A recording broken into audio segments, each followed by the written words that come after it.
Hi dear super കൺമണി സീരിയലിൻ്റെ ഒരു നല്ലൊരു എപ്പിസോഡ് വിശേഷങ്ങളിലേക്ക് എല്ലാ കൂട്ടുകാർക്കും സ്വാഗതം.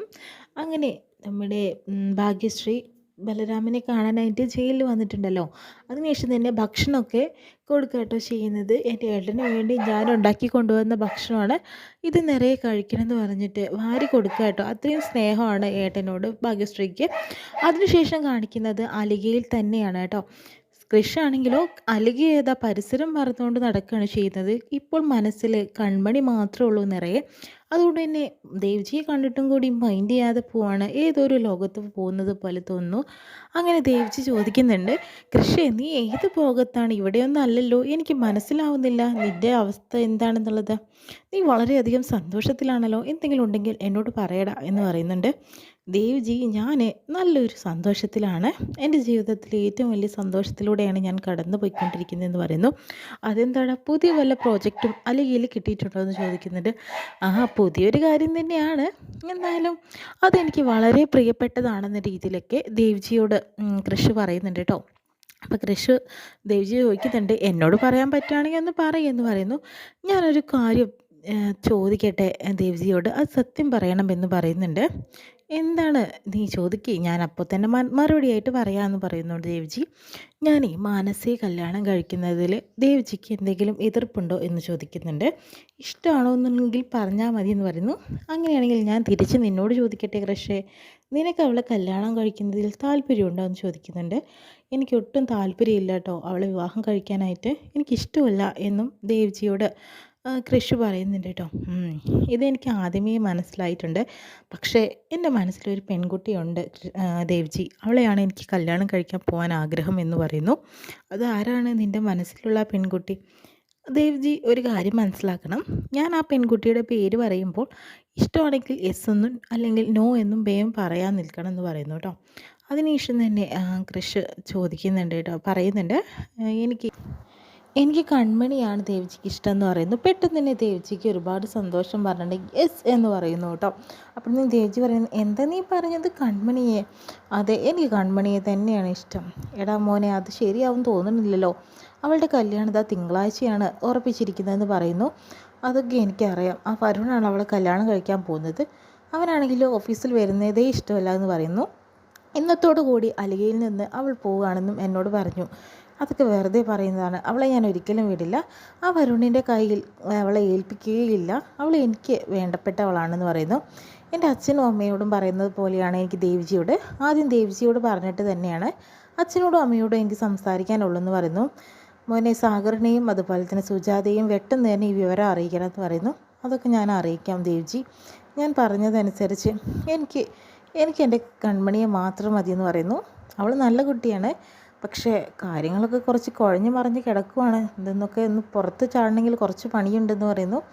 എന്തായാലും ഞാൻ നിൻ്റെ കൂടെ ഉണ്ട്, നിൻ്റെ അച്ഛനും അമ്മയും പറയുന്നത് എന്താണെന്ന് നോക്കാം എന്ന് പറഞ്ഞ് ദേവിച്ച് പോകണം കേട്ടോ. അതിൻ്റെ ഓഫീസിൽ തന്നെയാണ് കാണിക്കുന്നത്. അങ്ങനെ കൃഷ്ണ അങ്ങോട്ട് വരുന്നു. അങ്ങനെ തന്നെ ഒരു പുതിയ സാരിയുടെ മോഡലായിട്ട് നിൽക്കുക കേട്ടോ കൺമണി. ഇത് കാണുന്ന കൃഷ് കൺമണിയുടെ അടുത്തേക്ക് ചെല്ലുന്നുണ്ട്.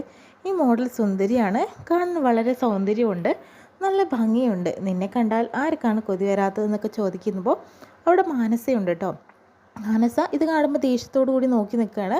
അങ്ങനെ എൻ്റെ അടുത്ത് വരുന്ന കൃഷ്ണനെ കാണുമ്പോഴത്തേനും മാനസ ചോദിക്കുന്നുണ്ട്, കൃഷ് നീ എന്തൊക്കെയാണ്, ഇന്നലെ എന്നോട് സോറി പറഞ്ഞപ്പോൾ ഞാൻ തിരിച്ച് നിന്നെ ഒന്നും ചെയ്തില്ലല്ലോ, നിന്നെ ഞാനൊന്ന് ഹഗ് ചെയ്യട്ടെ എന്ന് പറഞ്ഞിട്ട് കെട്ടിപ്പിടിക്കുന്നുണ്ട് കേട്ടോ. ഇതെല്ലാം കൺമണി കാണാൻ വേണ്ടിയിട്ടാണ്. പിന്നെ കൃഷ്, എന്തായാലും നമുക്ക് വൈകുന്നേരം സിനിമയ്ക്ക് പോവാം, 2 ടിക്കറ്റ് ഞാൻ ബുക്ക് ചെയ്ത് വെച്ചിട്ടുണ്ട്, എന്തായാലും ഓഫീസ് കഴിഞ്ഞ് നമുക്ക് പോവാട്ടോ എന്ന് പറയുന്നു കേട്ടോ. അതിനുശേഷം തന്നെ കൺമണി അങ്ങോട്ട് വരുന്നുണ്ട്. ഓരോ പെൺകുട്ടികളായിട്ട് കെട്ടിപ്പിടിക്കാനൊക്കെ ഭയങ്കര ഇഷ്ടമാണല്ലേ, എന്നെക്കുറിച്ചൊന്നും ചിന്തിച്ചിട്ടും കൂടി ഇല്ലല്ലോ, എന്നിട്ടാണോ ഈ നിൽക്കുന്നത് എന്ന് ചോദിക്കുക കേട്ടോ.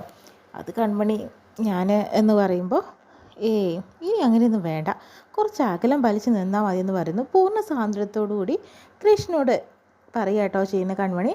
പിന്നെയാണ് മഹിയും അതുപോലെ ദേവ്ജിയും കാണിക്കുന്നത്. മഹി ദേവ്ജിയുടെ അടുത്ത് വരുന്നുണ്ട്. എന്നിട്ട് ദേവ്ജി ആ ഒരു ഫോട്ടോ, ലാലിയുടെ ഫോട്ടോ കൊടുക്കുന്നുണ്ട് കേട്ടോ. അതിനുശേഷം തന്നെ ഇവളെ എത്രയും പെട്ടെന്ന് കണ്ടെത്തണം, എന്നിട്ട് വേണം നമുക്ക് ആ രഹസ്യങ്ങളൊക്കെ അറിയാൻ. ബലരാമന് ഒരിക്കലും ജാമ്യം കിട്ടരുത്, അതിന് വേണ്ടിയിട്ടുള്ള നീക്കങ്ങളൊക്കെ ഞാൻ ചെയ്തോളാം. ഒരു പോലീസിൻ്റെ ഒരു ദൗത്യമാണ് തന്നെയാണ് ഞാൻ ഏറ്റെടുത്തിരിക്കുന്നത്. ഇവളെ പിടിച്ചാൽ നമുക്ക് എല്ലാ കാര്യങ്ങളും മനസ്സിലാവുമെന്ന് പറയുന്നു. അത് ശരിയാണ്. മഹി എൻ്റെ കൂടെ ഉണ്ടാവണം. എത്രയും പെട്ടെന്ന് ആ തിരച്ചിൽ തുടങ്ങണം. സാർ പറഞ്ഞ എന്ത് കാര്യങ്ങളും ഞാൻ അനുസരിച്ചേ ഉള്ളൂ. ഞാൻ ഇതും ചെയ്തോളാം എന്ന് പറയുന്നു. പിന്നെ മഹി ആ ഫോട്ടോ എങ്ങനെയുണ്ട്? കൺമണി വരച്ചതാണ് എന്ന് പറയുന്നു. അവൾ മിടുക്കിയാണ്, വളരെ ടാലൻ്റുള്ള കുട്ടിയാണെന്ന് അത് എനിക്കറിയാം. ഒന്നും ഇവിടെ കിടക്കേണ്ടവളല്ല, അവൾ ഉയരങ്ങളിൽ എത്തേണ്ടവളാണ്. അതിന് അവൾക്ക് പറ്റിയൊരാൾ, ദേവദൂതനെ പോലെ ഒരാൾ വന്നിട്ടുണ്ടെന്ന് പറയുന്നു. മഹിക്ക് അപ്പോൾ ഒന്നും മനസ്സിലാവണില്ല. ദേവിജി ഞാൻ തുറന്ന് പറഞ്ഞിട്ടില്ലല്ലോ. മഹിക്ക് കൃഷ്ണൻ കൺമണി ഇഷ്ടമാണെന്നുള്ളത് അറിയാം, പക്ഷേ ദേവ്ജി ആണെങ്കിലും മഹിയോട് പറഞ്ഞിട്ടില്ല. അതുകൊണ്ട് തന്നെ രണ്ടുപേരും പരസ്പരം പറയാതെ തന്നെ അന്തം വിട്ടുകൊണ്ട് നിൽക്കുകട്ടോ ചെയ്യുന്നത്.